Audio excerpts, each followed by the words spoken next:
Good evening, ladies and gentlemen. A very warm welcome to a celebratory Red and Blue review. My name is Nick Philpot.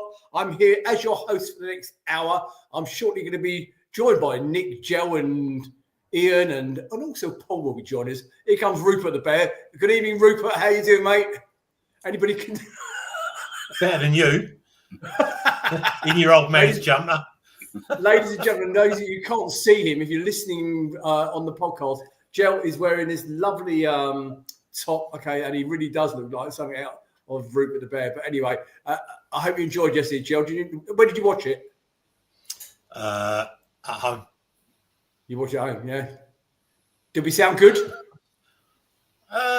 Yeah, I mean, always sound good.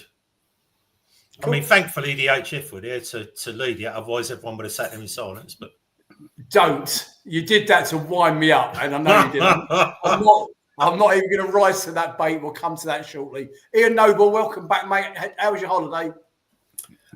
Good evening, Nick. Good evening, everybody. Yeah, I had a really good holiday. It seems like an absolute age since I've done a podcast. It's well over a month, so I'm a bit rusty. A bit like the team were in the first 15 minutes yesterday, but there we go. We'll give it a go. You give it a go, mate. You can get in this chair next week as well if you like. I think it's next week, the week over. And Paul Gear, aka the Real Panel. Good to see you yesterday, big man. It was a fantastic result, wasn't it?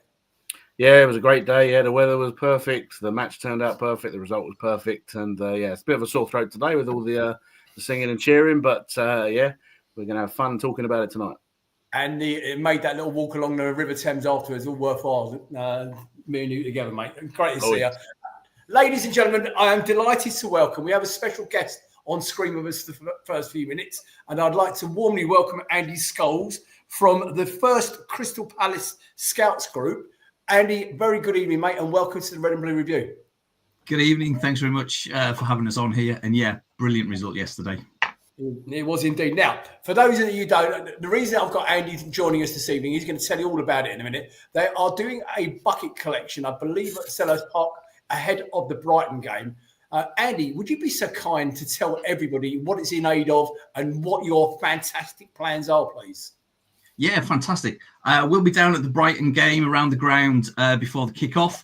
So I hope to see everybody there before the match. And we're doing a fundraiser for the Scouts and the Explorers who are doing a trip out to the Gambia.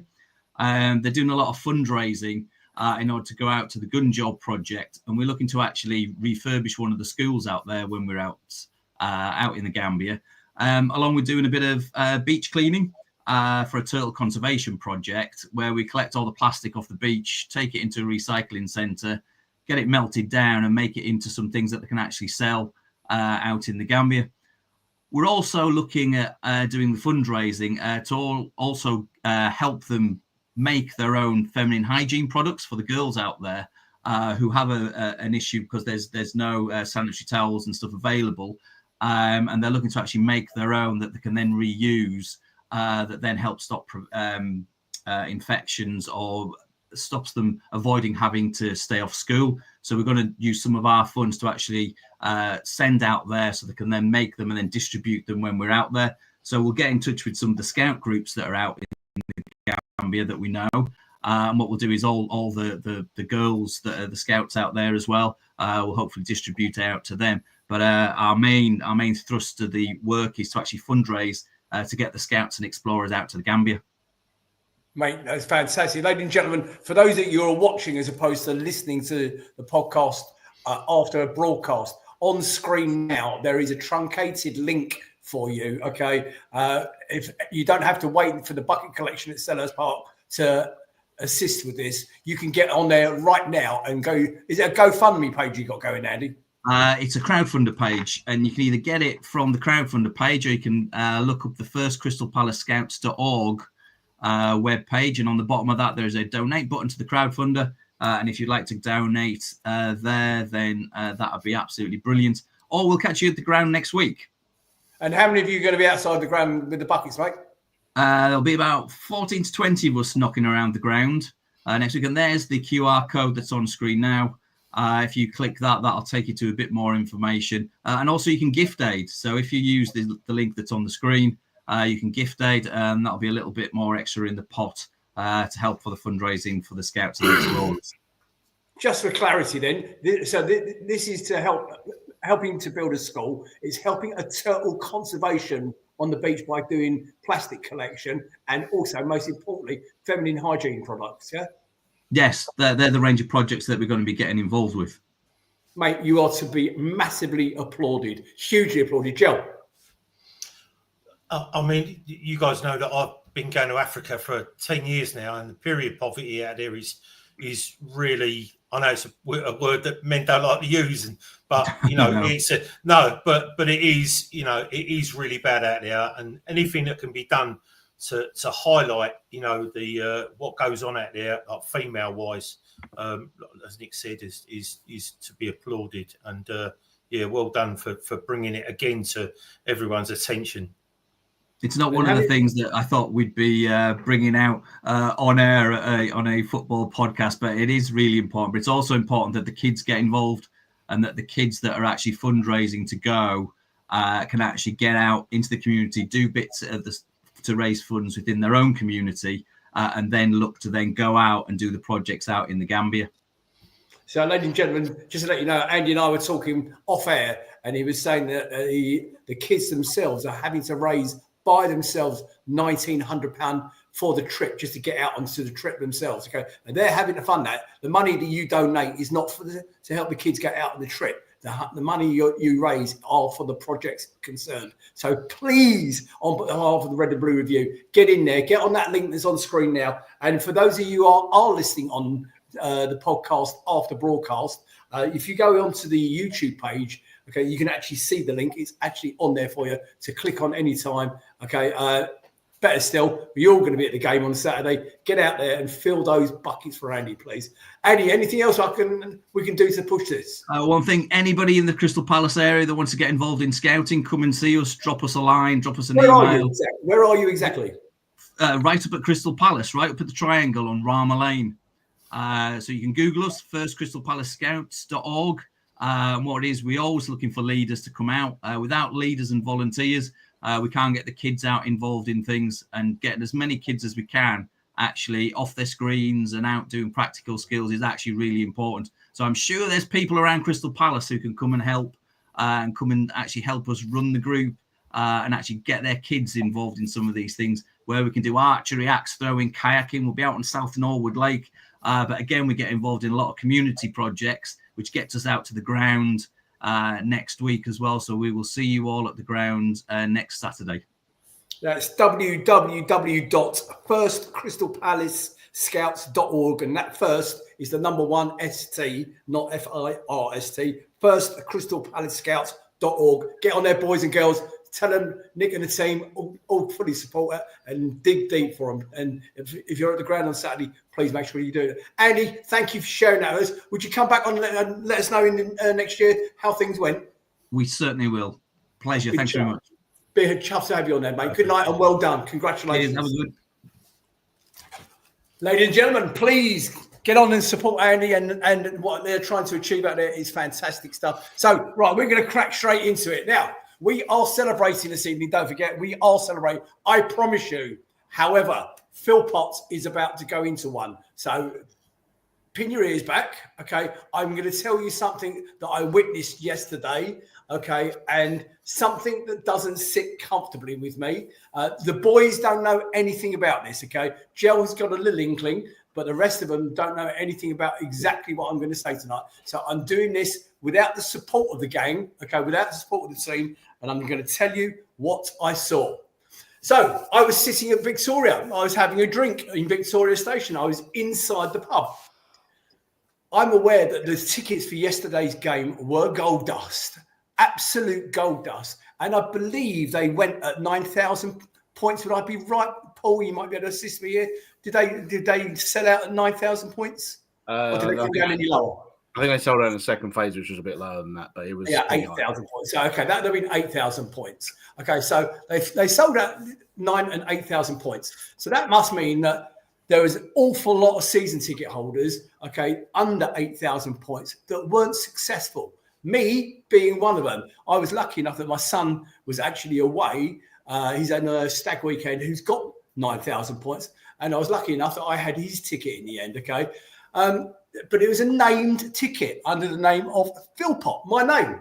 Okay, I witnessed yesterday morning, okay, a group of individuals outside the station, okay, outside the bar area in the elevator, the upstairs part of the station, not with one or two tickets knocking around in the white envelopes. There you go. That's the last of them. That's the last 20 in his hand. I'm telling you now, I'm being conservative when I saw a pile of 100 tickets in his hand. Okay, I think I'm actually lying to you because there was a damn sight more than that. Let's call it, for argument's sake, 100 tickets. Okay, it's more than that, but let's just say, for argument's sake, that's what it was. Now, why are they being allocated tickets? Okay, because most of those individuals that I saw the other side of the glass were younger people. Let's just say that, a lot younger than me. Now, it's taken me all these years to get to 7,500 points. These tickets are being allocated by the club. Okay, from my understanding, potentially they could be genuine client reference tickets, okay, but they are not named. If anybody ordered a ticket for the Fulham game yesterday, it was sent to your home address under your client reference. That's not what happened with these tickets. Those tickets were picked up en masse from the club, okay.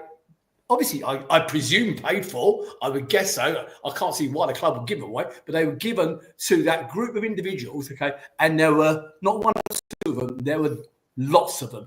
Okay. So I've reached out to a couple of people that I know and I trust. Okay. And this is what they've told me. Okay. With reference to how the tickets are handled by that group of individuals. My understanding is there's an amount of them are held for that group of individuals. They are then bought with each client reference that qualifies at that phase. So they could well be genuine client references, okay? This is the bit where I'm calling on Fab to investigate and come back to me. I want an answer, Tim Richards. I know you're watching. I want to know, why are they not named? Okay, why are they not named? Mine was under the name of Philpot.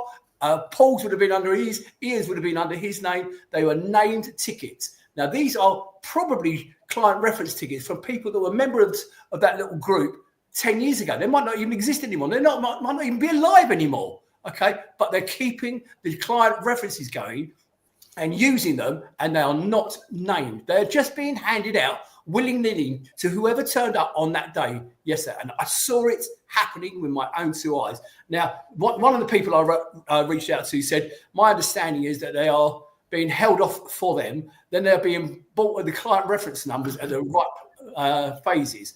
The policing of them dictates to the process. Is it fair to other fans? No. Okay. Thing is, would you, if I wanted to sit together and I had more points than you, would you want the seat held back for me? No, you wouldn't. Mob rule has dictated here. Steve Parish has created this situation, and he'll do F all about resolving it. Came back from one of the people I reached out to. Okay. The second person I asked him, incidentally, how many points, parish points do you have? And he said, I have about 11,500 parish points. That started accumulating in 2010, but I didn't have a season ticket until about 2018. Guys, you all know who this person is. You all know him. You all know him well. Okay. He said that they, as a group, do have season tickets with parish points, and since they began, but it doesn't necessarily dictate that the person that was using that ticket was actually that person yesterday, and that's where it's wrong. That's what I'm calling out, guys. From the Fab, I would like you to please investigate. Folks out there, if you've seen any of this, I would like you please to contact the Fab team, okay? Nigel, have you got the email address for Fab? If you have, I'll be very grateful. And the other just give them Team's number. The other person, the second person that I reached out to, finished off with this little statement. He said, the club will no doubt once again ensure that group of people, I'm not naming them on purpose, okay, will get their tickets in the same block at Wembley. And personally, he says, I hope they do. I prefer knowing where they are sitting so I can buy my season ticket or buy my seat for the game away from where they are sitting, standing, or whatever. So on screen, you will find Tim at CPFC Fab at Outlook.com. Tim CPFCfab@outlook.com. Please, Tim, I know you're watching. I know you're commenting right now. I can see it. Please, can you get your messages over to Tim? So once he receives an official email from any of you, they are required to respond to it and required to get back, because I don't want any bullshit from the club. I want to know, why are they not using named tickets? Okay, like you, me, and everybody else. What makes them stand out from everybody else? Paul, you go first. Ian, I'm coming to you. Yeah, firstly, tickets are generally, away tickets are bought under a client reference, as you say, with a name. There's not many games actually, other than really the Brighton game, where your ticket has your name on it. They didn't have them yesterday. Sure enough, if you bought them, you got them sent to it. Now, we've known for years that a certain group get a block of tickets. Now, there's no way in the world they all qualify. There's no way they just give them out to the random the group members that turn up on the day. So it's wrong. We know that, but nothing will happen. Is that right? Is that right? We've said many times it's completely wrong that they jump the queue, and they have no organisation about who has them. It's not like I bet most of them don't have season tickets. They just for a game like that. Ian and I go to every game. We've gone to Manchester City, and there's like 3 of them. So it's like, on a game like that, they'd have all turned out in force because it's local and easy to get to and whatever. And yeah, there'd have been no organisation who has those tickets. So yeah, it's completely wrong. They get preferential treatment wherever they go. They as I say, we've had so much grief in the last 2 trips to Fulham in terms of security and bag stuff because of what they did last year with flares and stuff. And they had a flare yesterday and let it off. So it doesn't say much for the Fulham security anyway, but they don't give a damn because they get this preferential treatment. And just the last point before I go to Ian here, and this is nothing against Fab or the Tim, Fab will do nothing about this because they have a representative of that group on the board. So they're not going to rock that boat, are they? In fairness, Ian, before I come to you, in fairness, Tim immediately, when I spoke to Tim about this earlier on, he went directly to that representative that you're talking about, okay? And he said that they do qualify under client reference numbers. That's not what I'm asking. Why are they not named, like mine and every other supporter watching this, okay? Why are they not named? Ian? Yeah, I mean, look, as Paul said, the tickets weren't named yesterday, like you're sort of suggesting. They weren't named as such. And like it or not, and I've got real mixed feelings about this group. I really have. They do get preferential treatment, but they do add to the atmosphere. You know, they do bring something to the games. So I don't mind them. And like a few people have said in the chat, sometimes you might want to know where they are because you want to sit somewhere else in the away end, not right in front of them or next to them. So you can moan all you like, Nick, about it, but I don't think you'll get any answers. I don't think you'll get any satisfactory answers anyway. And I think it's just something we're going to have to suck up. And hopefully, at the end of the day, you know, it adds to the atmosphere and we can all coexist alongside one another. But otherwise, I don't think you're going to get anywhere. Is my view. Well, I'm giving you the Fab committee an opportunity to come on here and respond with your HF representative if you wish to do so. This is not me bashing that drum. Okay, I'm going to try and be open and honest about it. I want to know, why is it one rule for them and one rule for everybody else? That's all I want to know. And I'm sorry, Jill, did you want to respond in anything? No. Okay, right. And in that case, I'm going to draw a line under it there and move on to much happier things. So Crystal Palace have now won each of their last 6 away games in all competitions without conceding a single goal. They were the first English top-flight side to ever achieve this feat. Outstanding. What a day yesterday, gentlemen. Paul, I know you're covering off the game. I'm going to hand the floor over to you. I'm going to take a swig of drink and maybe a bit of a vape to calm down a little bit because I'm fucking angry. Bye-bye. Cool. Yeah. All right. Let's move on to the game. All of that. Let's do it. So, yeah, obviously, quarter-final day. We knew it was going to be colourful. We knew it was going to be eventful and a big atmosphere. Having been there in our previous away game the month before, obviously, we were going there full of confidence, having beaten them with our away run. So, yeah, the press conference on Friday, Oliver was asked about the team, and the only real issue team-wise was that Will Hughes was sick, so they were going to monitor him and see how he reacted on the morning of the game. But the fact that was mentioned meant he was probably unlikely to play. And obviously, he then mentioned that he'd spoken to both the goalkeepers, and having played Matt Turner in the first few cup matches, they'd had a discussion, and Dean Henderson had got the nod, which I said text in my group when we saw that. I think that was the right choice. I think we're at the stage of the cup now where you've got to play your best team, and so I was personally happy to see that. So looking at the lineup, obviously, it's pretty much without Will Hughes to me, our strongest lineup. And obviously, Will Hughes missed the last league game, and he's missing the game at Southampton on Wednesday because he's suspended. So that to me is the lineup. So so it was all good, everything ready to go. Match started. As Ian said, alluded to slightly earlier, we started off not on the greatest front foot or anything. Fulham sort of came out the blocks pretty fast. They had a chance in 2 minutes when Muniz walked his way through the defence, and he curled it just wide of the goal. I mean, looking back at it, I think Henderson probably had it covered, thankfully. But it was a sort of sign of things to come. And Fulham, to be fair, they were attacking. They obviously had the crowd behind them at that point. Joachim, our old friend, he had a shot deflected wide by Lerma. It was backs to the wall at the start, but I think it's not been too dissimilar to a lot of our recent away games. And part of Premier League football now is you've got to sit in, you've got to soak it up for 20 minutes. Paul, I was just about to ask you that very question, actually. Do you think that's a deliberate tactic of Glasner to, we're away from home, we're going to sit back for the first 20 minutes and let them come on to us, and then hopefully it'll create gaps afterwards? Is that a deliberate tactic? No, it's not. It's not, Paul. I don't think, is it? I think if you looked at the post-match interview with Oliver Glasner, he was really clear about the deficiencies yesterday in the first 15, 20 minutes of the game. He talked a lot about the fact we hadn't played for 3 weeks in a competitive fixture. He talked a lot about the fact that so many players came back late from international breaks. You could argue that's the same for all teams, but it wasn't, because we had 2 Colombian boys that got back on Friday morning. Okay. We had 2 boys that were playing for America as well. So, there were a number of players that were on long haul flights getting back into the UK, and you've got to have some time to adjust. And I think he made it really clear that they started poorly, and yet we absorbed the pressure, as Paul said. We soaked it up, and we didn't give them too many chances. But we could have easily been 1 down in that first 15, 20 minutes. You wouldn't have argued if Fulham had been 1-0 up at that halfway through that first half, I don't think. No, I think I'll make you right. And somebody, Pete Bradley, just said in there, "Evening, Pete. I hope you're well, mate." He said that Oliver Glasner said post-match that he thought we were very rusty for the first 25 minutes.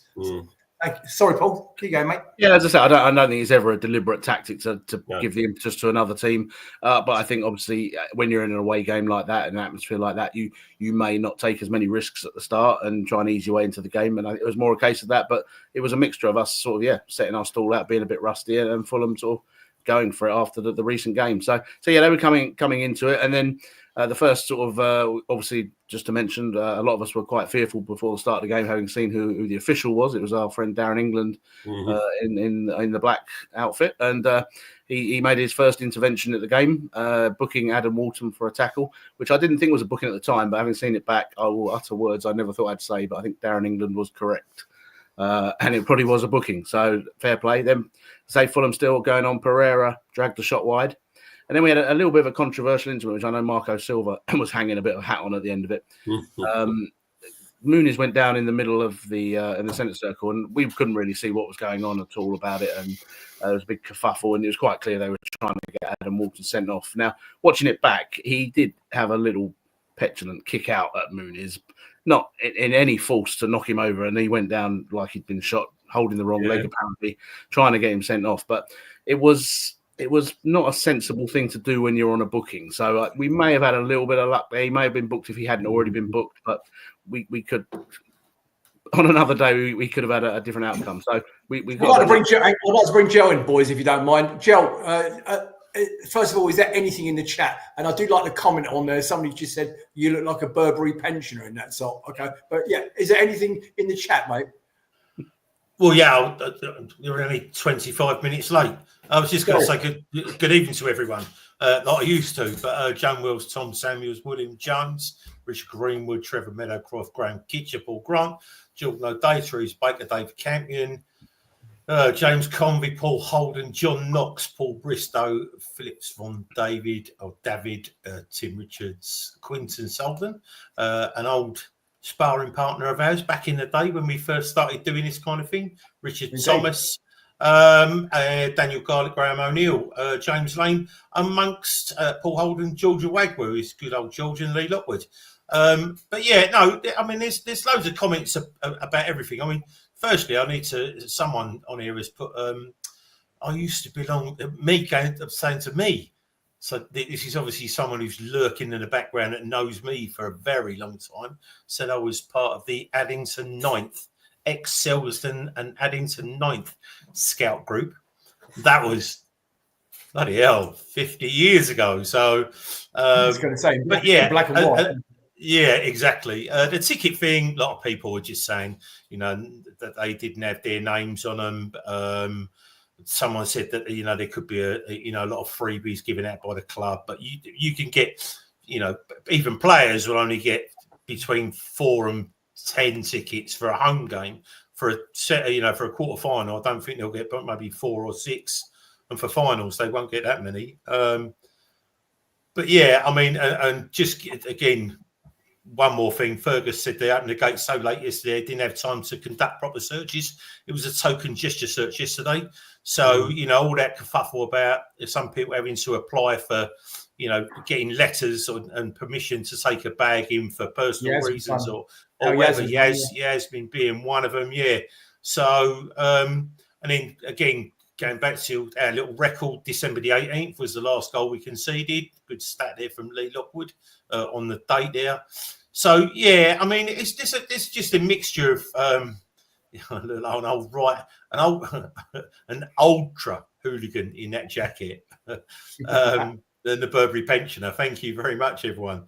But and then going back to players, trying to get our players in for, we don't generally do that. We might have 1 or 2 players that go down. Our players are generally hurt, but Fulham players diving all over the place, said Pete Bradley. But I mean, all players do it. And then Paul Bristow said Walton could have received a red for that in a similar way to Beckham in the '98 World Cup. So they're all fair points. Pete Storm said Walton was a lucky boy. So sometimes we don't. What's good about our fans is we don't wear rose tinted glasses. And it sounds like, had he got sent off, I don't think there would have been many complaints. Thank you, mate. So good evening to one and all, wherever you are watching, listening to this, anywhere on the planet. I've got a question for somebody in the chat. Pete Bradley, are you Pete or Eva Bradley? Just say yes or no in the chat for me, mate, so I know if that's you or not. Paul, I interrupted you, mate. Carry on. That's cool, yep. So now we finally get to our first attack of the half, really. We have a set piece out wide, just outside the box, which is swung in and headed out.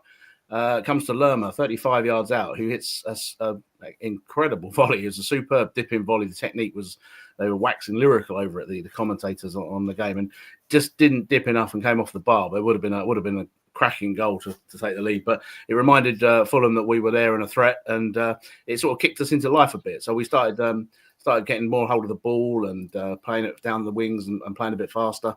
And then we got to the 33rd minute, and Max got the ball. He played it out wide to Tyrick, who took a lovely touch, controlled it very well, and laid it into Eze. Now, obviously, Eze, we all know he scored his first international goal last week by running at defenders and cutting in, and he's hopefully got the bug for it now. And he took on his man, got past him. As we can see there, he's hit a lovely shot right into he couldn't be more accurate, right into the bottom corner. Gave the keeper no chance. A beautiful goal, and the eruption of joy in the stand you got to be there to appreciate it. Everyone just went mad. It was a brilliant goal, a great way to open the scoring. And Joe, I bet you were going mad on the sofa. Well, yeah, but I think you've underplayed that a little bit. The ball by Max, a 50-yard ball straight to Tyrick was a great ball. It was Anderson-esque. The control by Mitch out on the left-hand side to bring it down and then immediately give it to Eze in the middle, and then Eze cuts inside, and that was at that being, like I say, a top 6, 8 team. We'll say top 6 because we might well be 8 at the end of this season. It'd be on a loop. So, but yeah, I mean, I thought that was a fantastic goal, Ian. Yeah, I mean, look, I said to someone in the ground, we played like a top 6 team yesterday. All this, if it had been a top 16, that's what we played like. You know, we didn't start great. We talked about that. But when we did play, when we got on the front foot, when we got the confidence, you know, so you already talked about it. The ball from Max Lacroix was sublime. And the build up, everything about the goal was fantastic. And Eze's had a brilliant week, hasn't he? You know, the England goal, he got a deflection with that one, but this one was true. And I just think he'll want to do more, and you'll come to the second goal in a minute, Paul. But, you know, what he did for that second goal was absolutely fantastic in the build-up in terms of how he made it. It was only 4 minutes later, so we can talk about it now, actually. You know, the ball, any other player would have let that ball go out, but he somehow kept it in. It was right on the byline. He somehow took it past the player. It fell back to Lerma. Lerma plays it through to him. And he just gets his cross in. It was a brilliant cross. He's got so much confidence, and this is the Eberechi Eze that we know and love, isn't it? This is the guy that we first saw when he first joined Crystal Palace, when he, you know, during those lockdown games when he was dribbling and going past people like they weren't there. And this is what he's doing now again. It's fantastic to see. Really. Boys, can I ask you two a question? Paul and Ian. Now, where I was standing in the stand was actually on the first half to the right-hand side of where you were, okay? So I was one bay over, if you like, in the first half. Now, there seemed to be like, I don't know, a half, because it was up the other end of the pitch, nobody was quite immediately sure of what had just happened. We saw Eze. I agree. Yeah. Did you? I didn't actually see him head the ball. Ismail Sarr, I didn't see him actually head the ball into the net. All of a sudden, I saw the net ripple, and we scored. And exactly, that's exactly what it was like. It got louder. You couldn't see, could you, Paul? You could. I think the sun was playing a part. You know. The other problem is obviously they had white goal nets there, and they had a lot of white behind the goal, and the ball's white, and sometimes you can lose it a bit. So he crossed it in, and I personally thought Mateta scored at the time, but yeah, it wasn't like it was a bit of a delayed reaction to seeing it go in the net. But as you were saying, it's the Eze we've been crying out for. People have been criticizing this season because he doesn't always do that at the start of the season, and Oliver's been speaking about it. He said Eze's had a strange season with strange injuries. Now he's hopefully fit and got his confidence. That's what we want to see from him. Get the ball, head down, go for goal. Go ahead, take it forward. And like you say, he got to the byline, lovely cross, and Sarr made a great run in front of his defender and couldn't miss. So, as you say, and then if the first goal was ecstasy in the stands, the second goal, everyone just went even more mental. I couldn't believe it, could we really? It's basically a temporary stand with a roof there, and it was shaking, it was rocking, it was great. So yeah, obviously first half peters out, 2-0 up, half time, dreamland. I don't think any of us really probably could have expected that. And as you say, even though Fulham had a good start, I don't think Dean really had a real save to make, did he? He wasn't under pressure, and I never thought we were in danger as such. So yeah, it was a great first half, but it's come out second half, no changes straight away. Chris Richards gets booked for another foul. Darren England again, spot on. I always said similar, wasn't it? Similar to Walton, sort of from behind. Yeah, it was a similar tackle, obviously trying to stop a breakaway and things like that. And obviously, you got to start worrying a little bit in that terms of because obviously bookings carry over in competition line. Apparently, the only person we had yesterday was Munoz, who was worried. If Munoz got booked, he'd have been banned for the next match, whereas everyone else is. Now, I'm pretty sure the rules are they get wiped at the quarterfinal stage anyway, because there was an outcry a few years ago that people did ask that question this morning, actually. Yeah, people could get booked in the third round and then the semi-final and miss a final, which is crazy. So I think they get wiped now. So the only way you can miss a final now is through a red card rather than an accumulation of yellows. But yeah, so obviously Munoz was the only contender. But Richards got a book there. And again, like the first half, Fulham started probably with the more pressure. I mean, they had to come out and throw the kitchen sink at us, really. So they had a fair few corners, but we were dealing quite comfortably with them. Chris Richards was having an excellent game. They were talking about him a lot on the TV about how he was basically a magnet. He was heading away everything. I mean, he had a really good game. And then we did get in there half. Sarr had a good run down the right, cut across his man, tried to appeal for a penalty. It was never a penalty going to be given there. But at least we were keeping them on their toes, and they couldn't just throw too much caution to him because they know we'll hit them on the back. And then Henderson had his first real save to make. Willian cut inside, very similar to the way Eze did. Had a shot slightly deflected. I'm not sure it was going in, but obviously Dean didn't know that, so he's tipped it round. A good save there. And then from the resulting corner, there was an almighty scramble in the box. Bassey falls over, trying to poke it into the net, but luckily Sarr's got back and blocks it away. So, yeah, we were a little bit of a charmed life at that point. But yeah, it was again. Once that happened, it was you could see their confidence ebbing away a bit. They started making substitutions. They were just trying to make something happen because it wasn't happening. At which point we did our substitution as well. We took JP off and Adam. I think Adam Walden, obviously, none of them have played for 3 weeks. He'd only played a couple of games before that, so he's not fully fit. So the fact he was on a booking, the fact, as I say, we don't want to get him injured. I think that was probably sensible. And obviously Mateta, his first game since his horror injury. He wasn't too effective yesterday, but I'm not sure I was expecting him. You see I'm not sure how you can play football with that on your ear, to be honest. It's it can't be comfortable. But he's got minutes in the tank at the ultimate, which is the main thing, because we've got 4 or 5 games coming up in the next few weeks. So that was good. But we brought on Eddie, obviously, who's hungry for goals at the moment and has scored a few recently. And obviously our Daichi, he came on as well. So nothing really changed with the game. Max then got a booking for time wasting. And then, we killed the game off at that point. So about 74 minutes gone. Kamada, Gay wins the ball on the wing, gets it to Kamada, who plays a nice little simple through ball, but luckily Bass's played Nketiah on side and he goes through. He took the responsibility. He could have tried to cross it or whatever, but he went for goal, through the keeper's legs, 3-0, again, pandemonium and game over. Do you think that Fulham were caught napping a bit there with that goal? Because Bassi played him on, so it was so obvious. You know, if Bassi had been further up the pitch, he was very sloppy. Yeah, it would have been offside, wouldn't it? You know, I think their defence had gone at that point. They were throwing caution to the wind. They were throwing everyone forward, and they were leaving people out of a position, and there were no fullbacks in sight. So I think they were just it's the classic. You're 2-0 up, and you. I've got a question, lads. I've got a question. Do you think Eddie shouted "nuts" as he put it through his legs? Very good. It's just nice to see him scoring, to be honest. He's got 3 goals in 4 games now. Yeah, and it can only do his confidence any good, especially while Mateta's not 100%. Joe? I'm just going to go into the chat because it covers quite a few. So, Danny Hudders said, I don't think our passing was great, but we were better in both boxes, and that's where it counts. And I think our manager alluded to that in a post game interview when he said that the players had come back for the first 15, 20 minutes. It looked like they were playing, the ones that had been playing on international duty had been still listening to the instructions they had the game before, and it weren't until sort of 20 minutes into the game that they started remembering what I'd said, and then all of a sudden it really improved.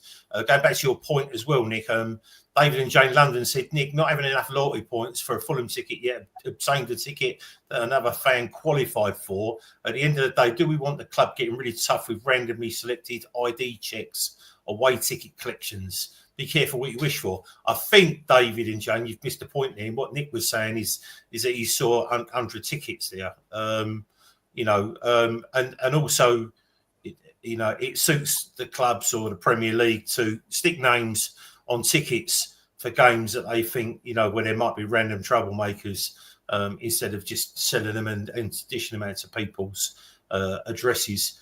Keith Parker said Mitchell's really on it again. Steve White said this team could have so much potential if we were to keep it together for another season. This transfer window looks like it's going to be tough. Daniel Garlick says, do you think it's our year for winning the FA Cup? And then Pitch One said, I'm not a Palace fan, but they're my second team, and I really enjoyed what you're doing at the moment. And the way you finished last season, I can only see this team going somewhere. Really hope you win it this year. Mark Callahan said, I think that the England goal has got Ebb's confidence back. Paul Bristow said, I was at the cottage, but it was Lucy Us's message that popped up on my watch to tell me that Sarr was the scorer of the second goal. And just because we haven't covered it yet, we'll go to Graham O'Neill. But I completely agree when I know we haven't come to the end of the game yet, but he said Richards was my man in the match, and I completely agree. Joan Wells said Sarr is improving every game.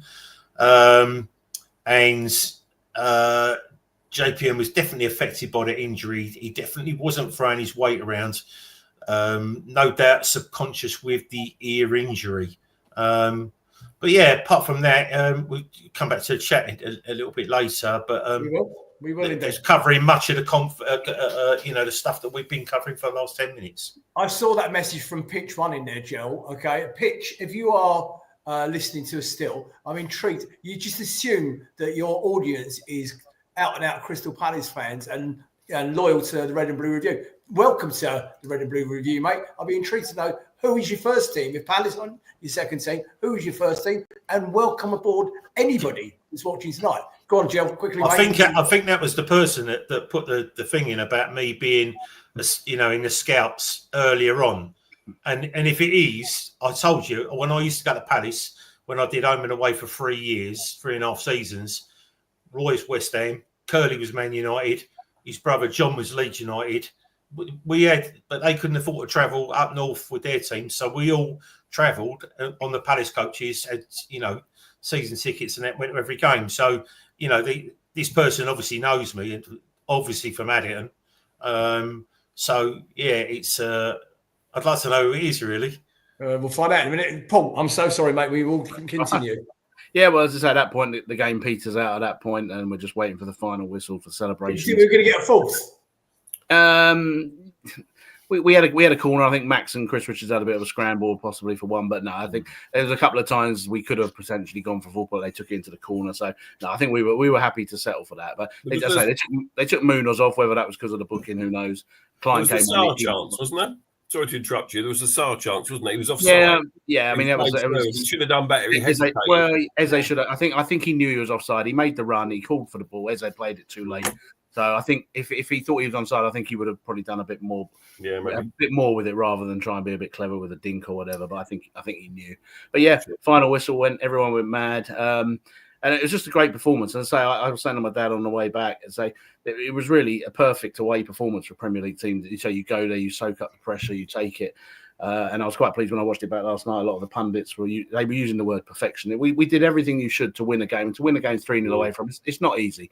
And you look at the possession stats, and for me, possession has become a pointless stat these days. I mean, we had 29% possession for the match, but it was a 3-0 thrashing at the end of the day. And 20 years ago, the possession stat was useful because if you had more of the ball, you had more chance. These days, if you have more 20%, say 70% of their possession is passing it around the back now. It's a pointless stat, really. So you mentioned that on Match of the Day last night. They actually said last night, is possession even worth talking about these days? Because it means nothing. As you say, it's how much you pass it around your back for these days. But yeah, as you say, with all the Fulham, as I say, the pressure they had, the kitchen sink they were supposedly throwing, they had 3 shots on target. So it was a relatively quiet day for Dean as well. So all in all, I think if we'd have got up this morning, what happened would have been just a dream scenario. Okay, right. You're right. Tino had very little to do, did he? He had next to nothing to do, really, which is what you want in a goalkeeper sometimes because, he's got the game's come thick and fast now. Just want to touch on Chris Richards because someone said in the chat they thought he was man of the match. He had a very, very good game of football yesterday. Did someone already said he was like a magnet every time a ball came in from a corner, and they did have a lot of corners. I can't remember how many from those stats there. But he got his head on absolutely everything, didn't he, Chris Richards? Really good. The other player I would like to mention, boys, okay, Joe, I know you wanted to say something, but it's the guy that's coming for the most criticism from the whole, the majority of the Palace fan base recently, Daichi Kamada. Just a word on that ball through to Nketiah. I just thought it was a sublime slide rule pass from him through to Nketiah. Well, again, hopefully he's got a bit of confidence. He went and played for Japan a couple of times, and he scored a goal for them. So Oliver is obviously determined to make the best of him and get him involved because he brings him on whenever he can. And yeah, the last few weeks he has been. He's not been the first few weeks, and he had some bad stinkers. He got a stupid sending off. He's made some bad mistakes. But in the last couple of months with the team, the confidence of the team, he's coming on and he's doing the job he's needed to do. And yeah, it was a nice ball through to Nketiah. And yeah, hopefully he will continue to be a good squad member who comes on and we can rely on him. He really hasn't done much wrong, Nick. He really hasn't done much wrong, Kamada. He gets a lot of hate on social media, Twitter especially, But look, he's not done much wrong for us. He doesn't get many minutes, and again, with the games coming as they are, it's the kind of game where I wouldn't mind seeing him start against Southampton. Maybe instead of Lerma. I don't know. We'll come on and talk about that later, maybe. But this is the other thing, the squad. I mean, you look at the people on the bench. I mean, we got França and Esse and all these people, they can't get in the team at the moment because the team is playing so well, and that's a great thing. But they do need to have some minutes because there will be a time when we do need them, and they will need some minutes under the belt. I want to move on, guys, because we've got lots to get through still, because we obviously got to do the draw in a minute and talk about the draw. But I just also wanted, at the end of the game, to mention the other players that are starting to get it now. Okay, starting to get us now, and the importance of it. Maxence Lacroix, okay? Do you see him at the end of the game come up to the supporters? Did you see Dino do the same thing? Nigel, that picture you had of the squad standing in front of that, if you look at that lot there, even there's Eddie at the back there, there's Ben Chilwell at the back there, they're looking at us to say, my God. But the ones at the front are the ones you expect to get it, and they are really, really getting it now. And it's a good, close community there. It feels like a good, close community there. Who's the geezer in the hat? Don't know who that is. Right, okay. So the upshot of yesterday's fantastic result was our entrance into the semi-final draw. And this afternoon, as I'm sure you all know by now, the FA Cup semi-final draw is now Crystal Palace versus Aston Villa, to be played at Wembley on Saturday the 26th or Sunday the 27th. And before any of you are... We're losing him. Out in Nick, we can't hear you. No, we don't know which one. Divvying up which games they want. I'm back. I'm here. Yeah, we did lose you for a minute. Did I drop off? Yeah, you dropped off. Yeah. Keep going.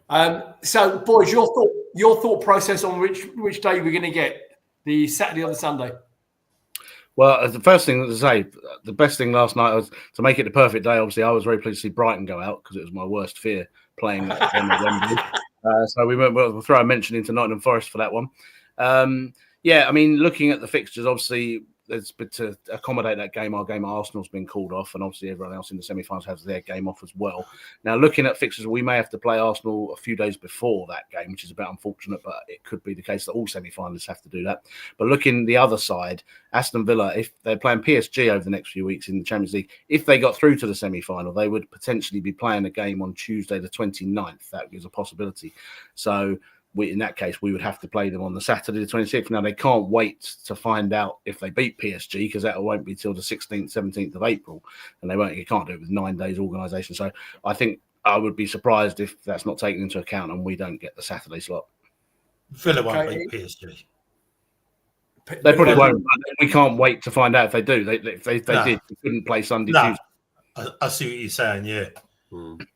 Right. Okay, I would like to know your thoughts, boys, please, on the ramifications of losing our technical director, Dougie Freeman. Jill, I'd like you to go first because I know we've had lots of conversations about Dougie Freeman over the years. I've got my own personal thoughts, which I'm going to keep to myself. But Jill, your thoughts, please. Well, quite topical, really. Que sera. You know, it is what it is. I think that. I mean, he's found as many good as he's found as many bad. Well, no, not really, but you know, I'm not really bothered, to be honest with you. I mean, for me, it's I've stopped getting upset about people leaving the club. We used to get the ump of it, you know. I think there'll be a lot of people really, really annoyed with the amount of players that may be leaving at the end of this season. Than Dougie Freedman. So especially if we go on and finish high and a few of our really good players play really well. I mean, I'm telling you what, a massive thing for me. I'm going to stick my neck on the line, right, and just go completely away from it for a second, what you're talking about. But if Mark Gay doesn't go to Liverpool, then Max Lacroix will. He is Virgil van Dijk in the making for me. And they've got to get rid of him soon. He's too slow now. Okay. And you, Sue, I'd like to hear your thoughts on the Dougie thing. I think Dougie Freedman has sort of redeemed himself at Crystal Palace after the first exit when he left to join Bolton. He's apologised for that. And over the last 7 years, I think he's done a fantastic job as sporting director. He really has. You know, the talent that he's unearthed in all the players, Elise Eze, Walton and so on is unprecedented, really. And we've seen each of those players develop. There might be one or two bad ones in there. I'm not going to go into those now. So I don't begrudge him the move if that's what he wants to do. It's probably financially motivated because it's probably not professionally motivated to go to a club like that. But you never know what it's going to lead to. And I think when Oliver Glasner was asked about it, he said it didn't surprise him. He was quite sort of laid back about it all publicly. So if he's okay with it, so am I. Yeah. I'm sure, Ian, Paul, I am coming to you now. I'm sure it is money motivated, but I do have to say that I have heard other reasons for the departure. Paul, your thoughts, please. I mean, it's as Ian said, I was quite surprised when Oliver Glasner was asked about this in the press conference. He said it's obviously been on the cards for a month or two or weeks, and it's obviously been discussed around the club, and it's been decided that he's allowed to go. They could have put him on gardening leave. They could have done. It's obviously a team effort there, and he's gone for it. Now. Obviously, everyone's a bit surprised. It's going to not one of the big Saudi clubs. The Saudi second division club doesn't sound ideal, but as anywhere out there, he's obviously going to be made for life. You'd have thought. It's a bit concerning. I would be a bit disappointed if in a year's time he suddenly turned out in Newcastle, because obviously Newcastle owners own this club as well. So it'd be a bit naughty if that was it. But yeah, I don't begrudge him moving. As I say, I don't begrudge him moving that. He's done it the right way, seemingly. And as you say, not many people would turn down the money I'm sure he's being offered to do. Joe? That was my point. Someone put in the chat, can't see who it was. I was just trying to catch it up. They reckon within 18 months he'll be at Newcastle.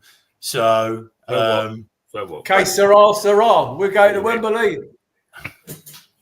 Tim Richards has said in the chat, if we win the cup and get Champions League, our players like to stay. Well, first of all, we don't get Champions League if we win the cup. We get Europa League. But I don't know. Is it worth talking about? Just do you think if we have success with silverware, it persuades people to stay? Well, I'd already said, I did briefly allude to the Mark Gahey thing earlier during the conversation. I did say that if something did happen, I mean, Mark's gone. As far as I'm concerned, Mark has gone. However, if we do go on to Wembley and we are successful at Wembley in the final, then that's probably the only thing that would change his mind, because he'll want to go for European football, and he's going to go for that reason. Well, he doesn't have to go if we qualify for Europe. He doesn't have to go. Paul and then Jill. Yeah, to a degree. I think Mark will go simply because he will go to a Champions League club, and that's why I think. As I say, if we are successful, if we do qualify for Europe, and hopefully Oliver will sign the new contract we're talking to him. If you get to the end of the season, you see you've got a stable manager who's just committed.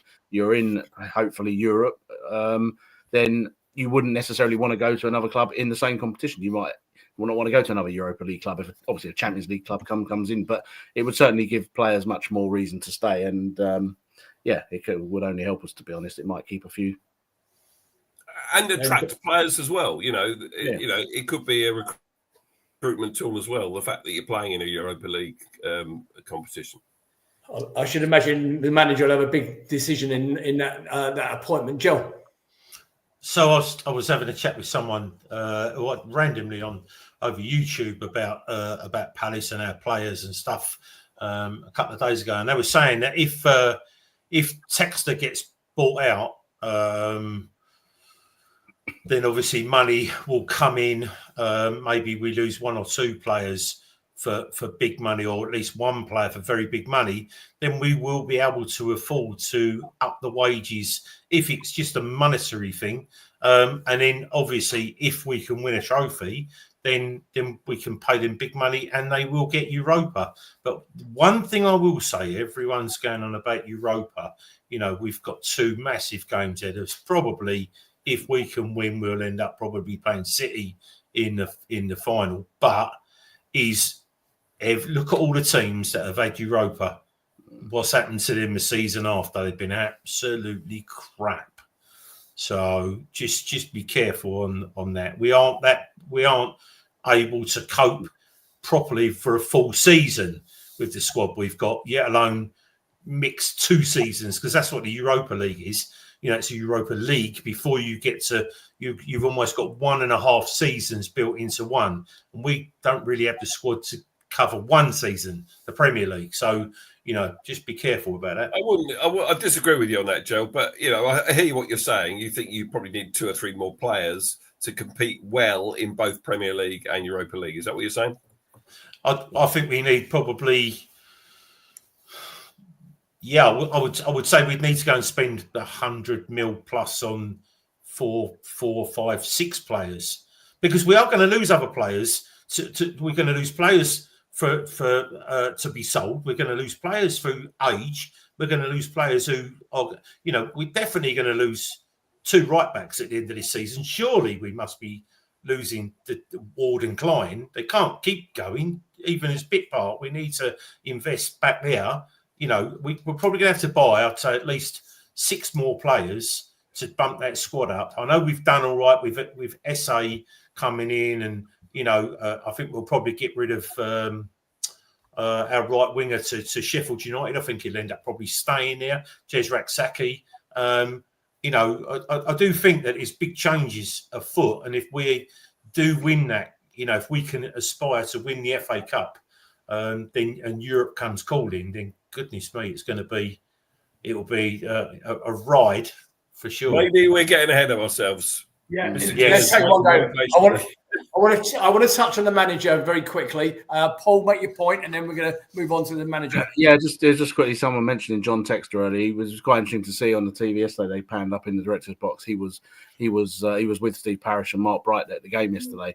It'd be interesting to know whether he's still desperate to get out or whatever. I mean, again, if we did qualify for Europe, and maybe that may reinvigorate him, or we might think, it's more money I can get. But he's obviously not completely out of the equation there, because he was sat quite chummy with them by all accounts.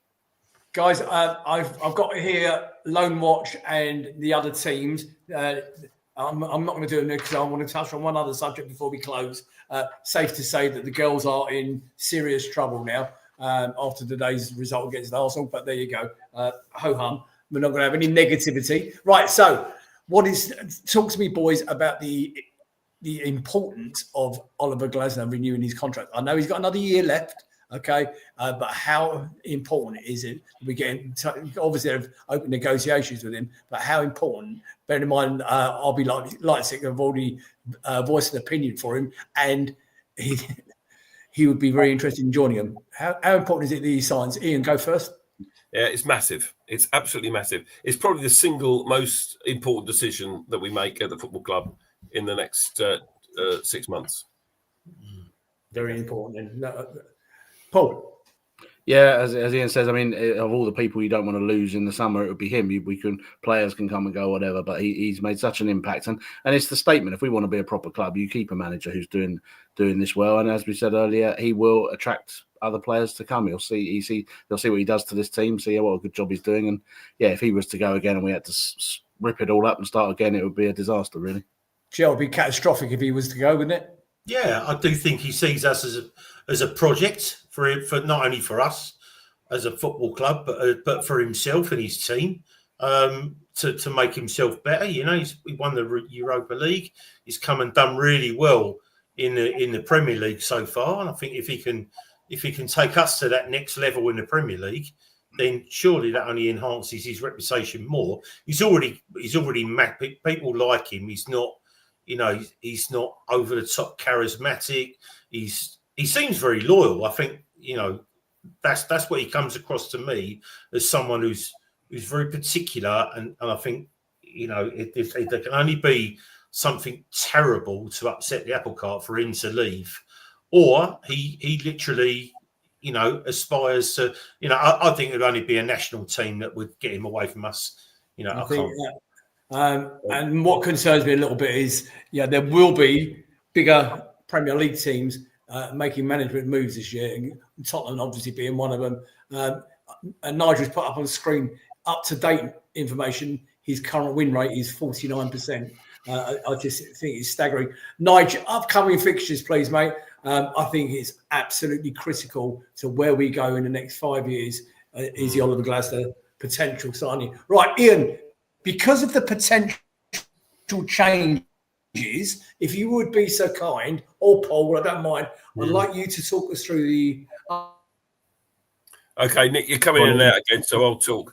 So we go to Southampton on Wednesday evening. And what I liked about... Yeah, can you hear me all right? So what I like about Glasner's post-match press conference. He said, right, you know, we're going to stay humble, but tomorrow morning we're going to start thinking about Southampton. So, you know, they're cracking on, so professional about it all, as you would expect. Really looking forward to that one. You know, our record away from home is fantastic. Their record at home is terrible. That can only be one thing. Hopefully we win. We then, of course, have the game against Brighton, unusually at 3:00 on a Saturday, next Saturday at Selhurst Park. It's always a great fixture. Looking forward to that one. The following Saturday, it's the early kickoff away at the Etihad, 12:30. Nice early start for us to get up there for that one.